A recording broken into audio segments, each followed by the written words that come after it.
Coming up on Fulton Today, Fulton commissioners reaffirm their commitment to taking care of those in need in the community. 71 nonprofit organizations assisting seniors, youth, the disabled, and homeless are awarded over $5 million in contracts for services. I'm Priscilla Ortega, and I'll have that story. And how did the county fare this legislative session? We'll take a look. That and more starts right now on Fulton Today.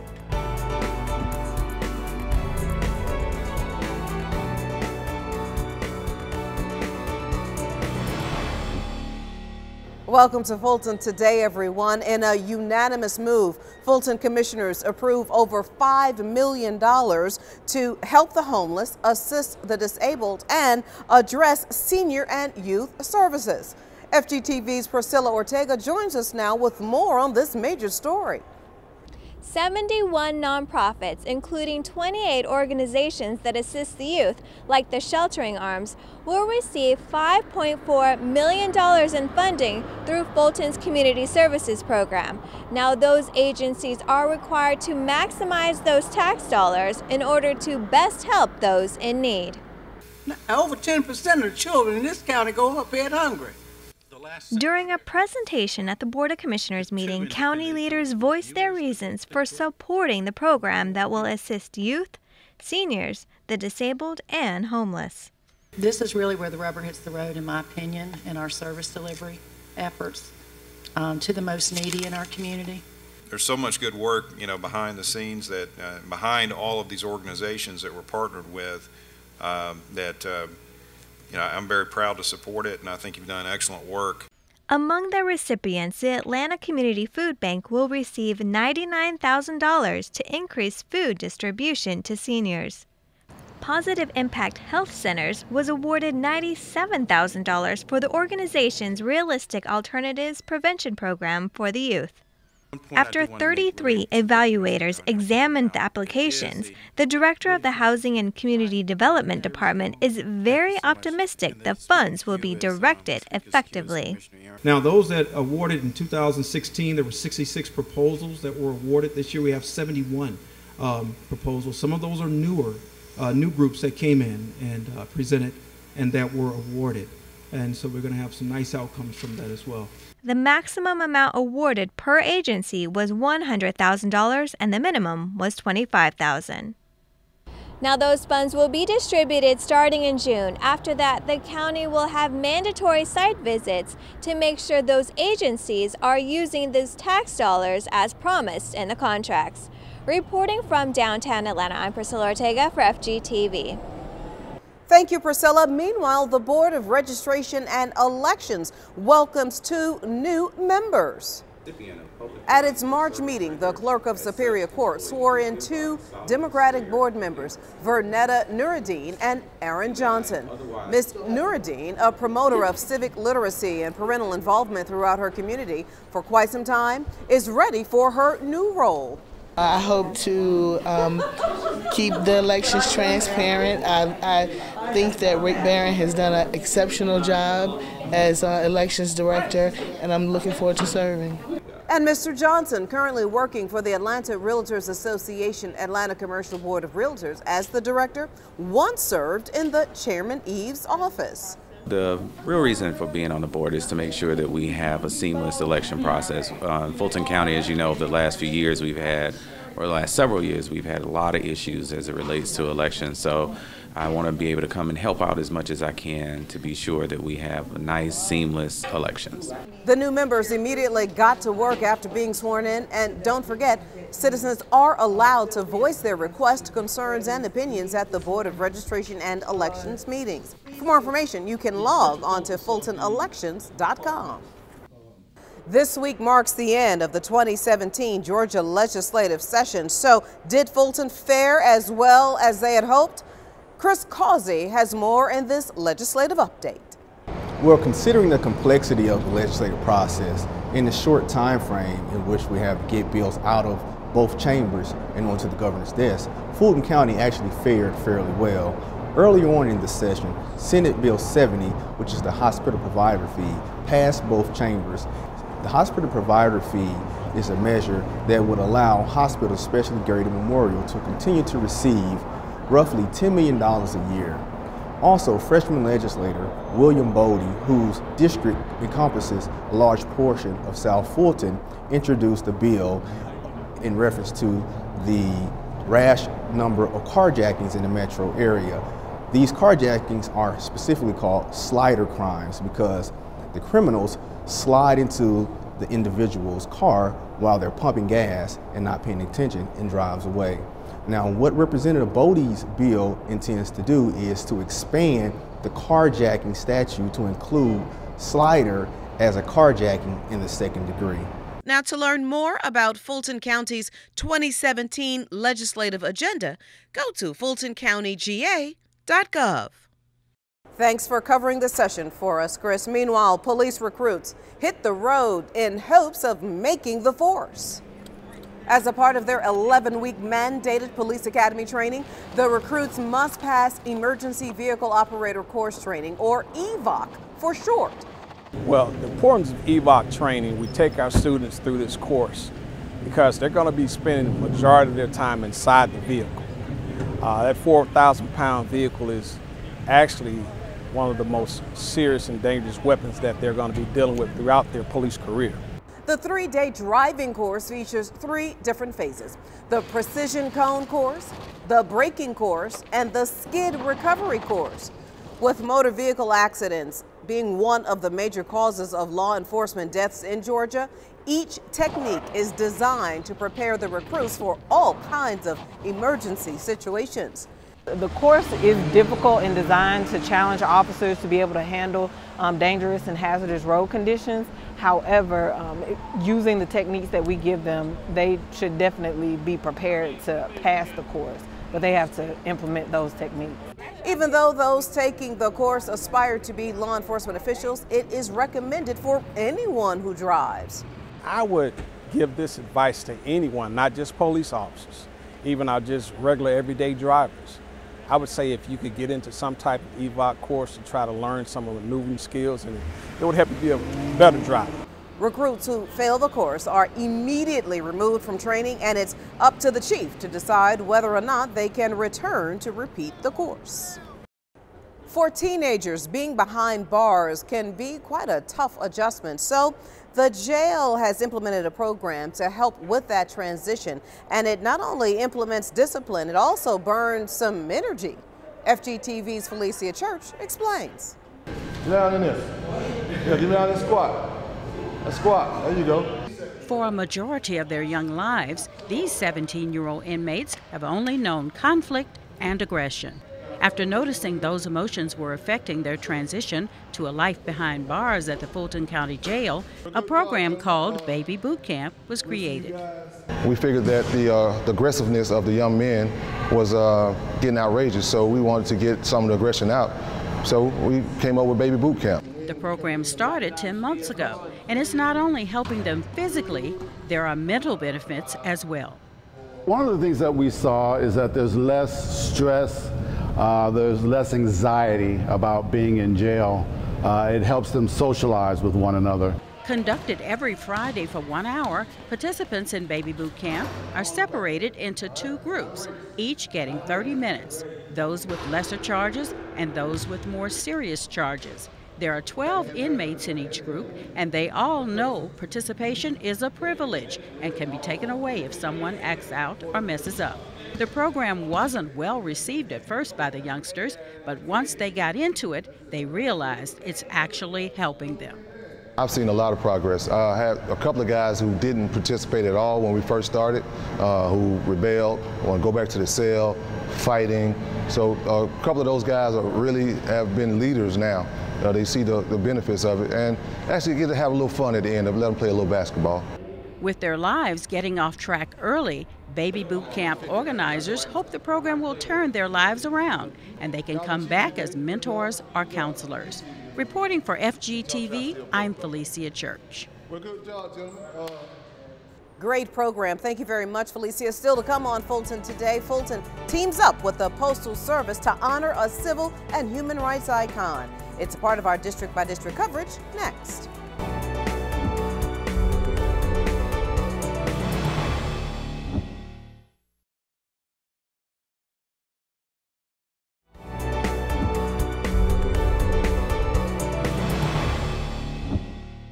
Fulton joins the United States Postal Service in celebration of an icon, and Fulton commissioners recognize their colleagues on the school board. Here's this week's District by District coverage. We began with the Fulton commissioners, who recognized members of the Fulton County School Board and the superintendent. During the March recess meeting, commissioners declared a day to highlight Georgia School Board Appreciation Week. It really makes our county a better place to live when we have wonderful K-12 education and partnerships like this. We appreciate the partnership, we appreciate the collaboration, and as I said, it makes Fulton County a better place to live. Fulton County is the way it is because of passion, an engaged community, and our leaders represent our engaged community. Georgia School Board Appreciation Week is a week-long celebration to show Fulton County School Board members how much they are valued for their service and dedication to the students of Fulton County. The 7-member school board members serve as advocates for the children in Fulton's system and must study, evaluate, and decide what actions are in the best interest of all students. Meanwhile, Chairman John Eves joins the United States Postal Service for the Atlanta unveiling of the new Dr. Dorothy Height Forever postage stamp. The at-large commissioner brought greetings at the dedication service. Dr. Dorothy Height assisted multiple White House administrations with developing policies for women's rights. She's a great role model. I have a daughter, and so I get it. And so I'm here representing our wonderful county and her legacy. And so this is a great day in terms of the rolling out of the stamp. And so I'm here to support and show my admiration for this wonderful icon. The Atlanta dedication was hosted by the National Council of Negro Women and Delta Sigma Theta Sorority Incorporated. Dr. Dorothy Height was a civil and human rights advocate who once led both of those organizations. Dr. Height is the 8th Delta to be on a stamp for the United States. And we are so excited. Out of the 15 women who have been on stamps, African American women, she is number 8. So the meaning to this for our sorority and what it means for us as a social action organization is incredible. Dr. Height was our president for over 40 years. She was a civil rights and a women's rights icon. Height was awarded the Presidential Medal of Freeman by President Bill Clinton in 1994, and she received the Congressional Gold Medal in 2004. She is one of 15 African American women who now have a stamp dedicated to their memory and service. And finally, the District 6 Commissioner helps to break ground on the new sidewalk project along the old National Highway corridor. Commissioner Emma I. Darnell, along with county staff and community partners, marked the occasion at an official ceremony at the World Changers Church parking lot. The project includes 5 to 6 feet of sidewalks on both sides of Old National, from 470 feet north of Flat Shoals Road to Sullivan Road. But ultimately, this is a project that upgrades signals and improves the sidewalks, makes the signals more efficient. It beautifies it through landscaping.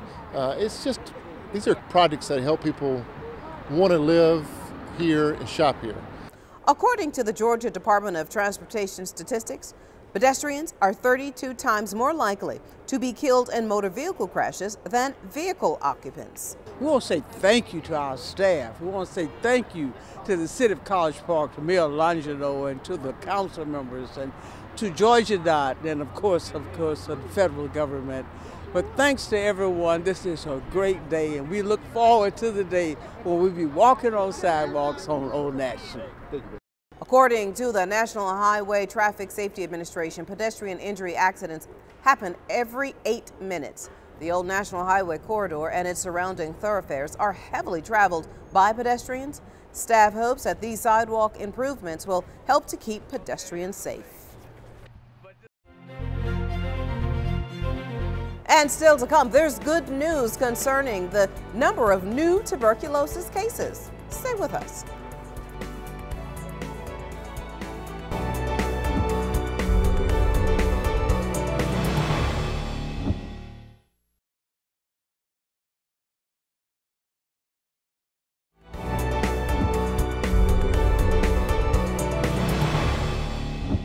Welcome back, everybody. Good news to share. Fulton County's tuberculosis cases are the lowest they've been in nearly 30 years. And this is indeed good news because just a few years ago, there was a major TB outbreak right here in the county. Dr. David Holland is the Chief Clinical Officer of the Communicable Disease Prevention Branch, and he joins us now with this great information. Doctor, welcome to Fulton Today. Hi, Shania. Thanks for having me. Well, before we get into the rates, let's first remind everybody exactly what tuberculosis is. So tuberculosis, which we also call TB, is an infection that is spread from person to person through the air. It's a bacteria, and it gets passed from person to person when somebody who has it in their lungs and is sick with it coughs it up out in the air. And people that are standing around them, usually for long periods of time, can breathe it in and get infected by it. The bacteria can affect any part of the body, but usually it infects the lungs, and this is how it gets spread. The important thing about TB, though, is that when people first get infected by it, they don't usually know because they don't get sick right away. They can stay in what we call latent infection, where they're not sick and they can't pass it to anybody for months or even years. And Doc, why is TB still a concern these days? Well, worldwide, TB is the /1 infectious cause of death on the planet. It actually passed HIV/AIDS a couple of years ago. So it's a big problem globally, but here in Fulton County, it's still a problem because some of our more vulnerable citizens, especially people that are homeless or people that are HIV infected, are at very high risk of getting the disease. And they're also at high risk of dying from it.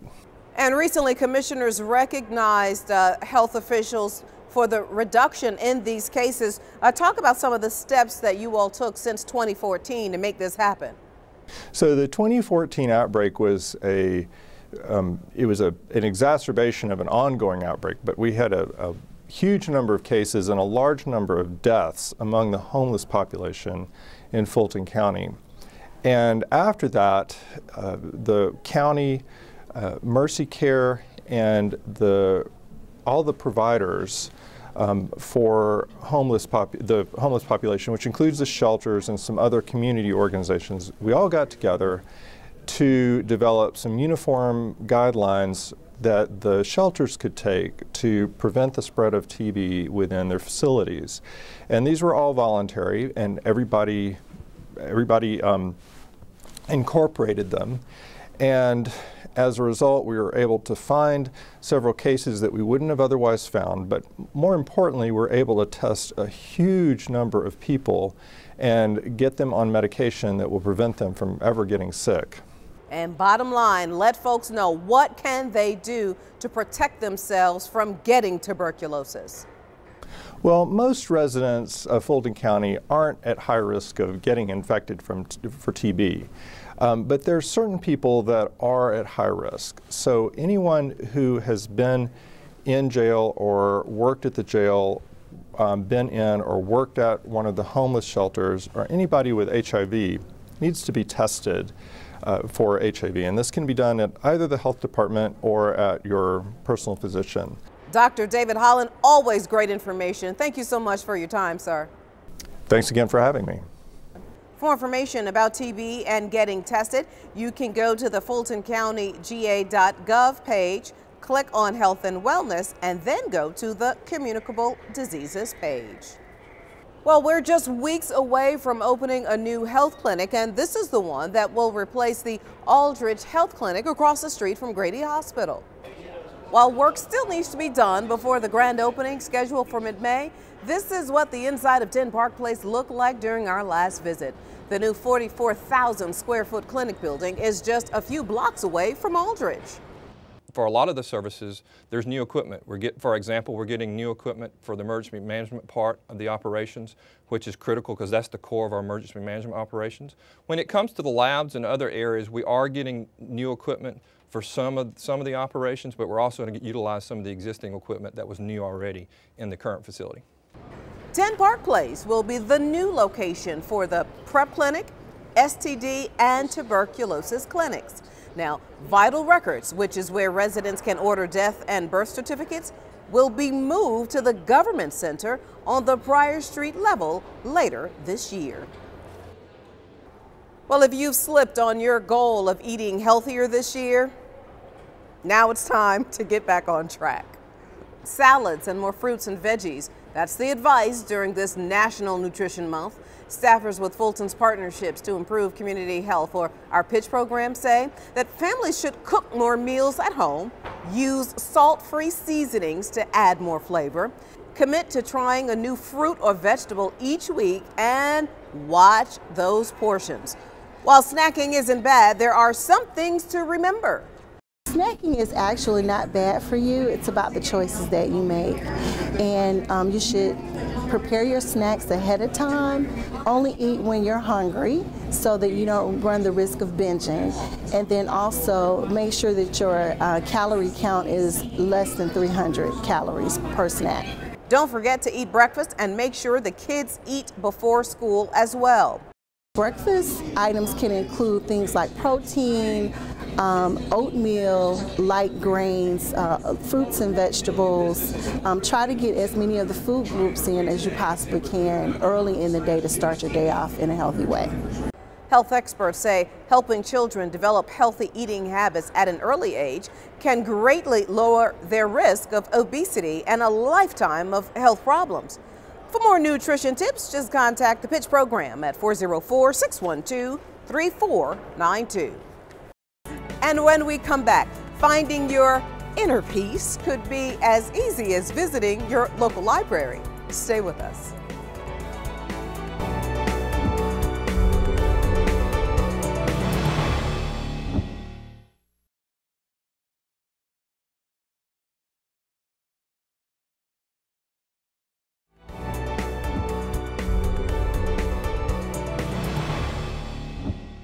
The free pottery classes at 1 South Fulton Arts Center, back in session.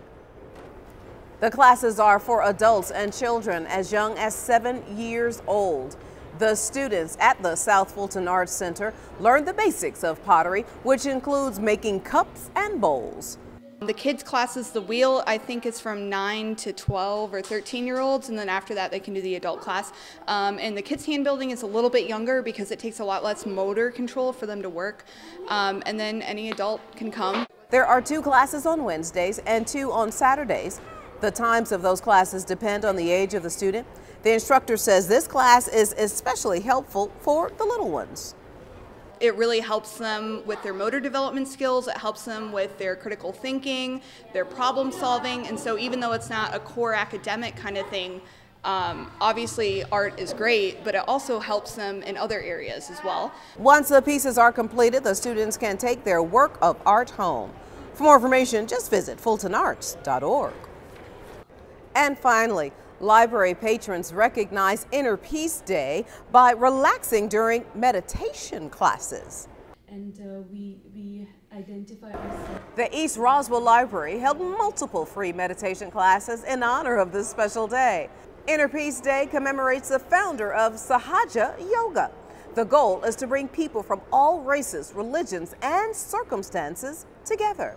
You feel the more collective energy, which is, when you meditate with a lot of people, it's you do it in a collective way. You try to help each other, and it always puts you in a discipline as well.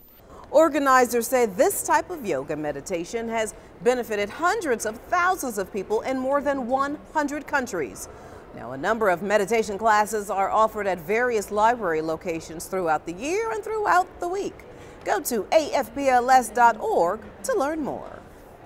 And before we go, our reminder that we'd like to connect with you online. Check us out on Facebook, Twitter, Instagram, and our YouTube channel.